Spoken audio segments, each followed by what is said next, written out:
Hello friends, welcome to my channel An Engineer's Guide. In this session, we will learn how to add charts in the Excel, which are widely used in industries to represent the data in the simplest form.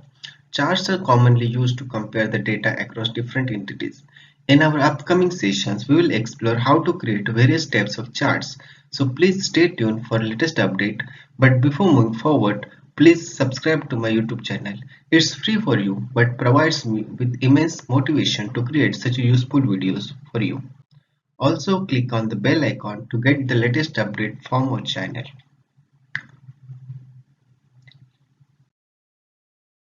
So guys, let's learn the first part of how to add the charts in the Excel.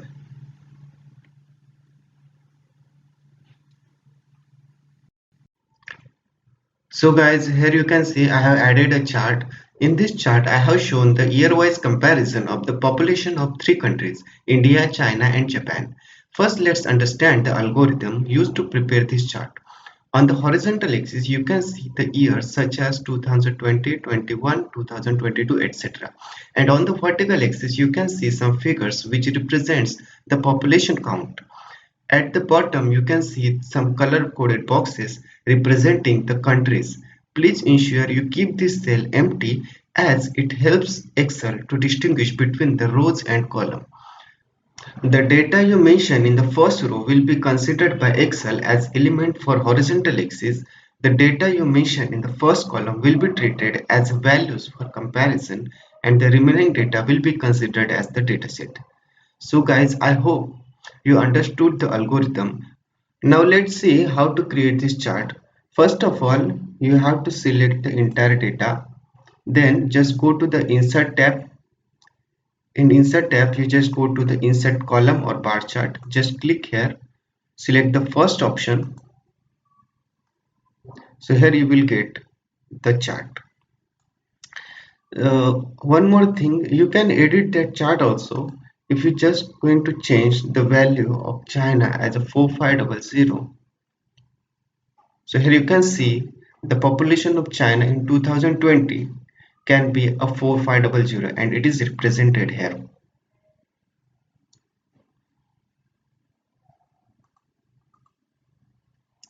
Additionally, you can display the chart in the form of percentage.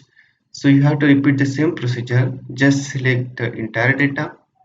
Now go to the Insert tab. Just click on the chart and here you will find the two options. There are two options for percentage chart. One is a stacked column and other is a 100% stacked column. Let's understand the difference between the two.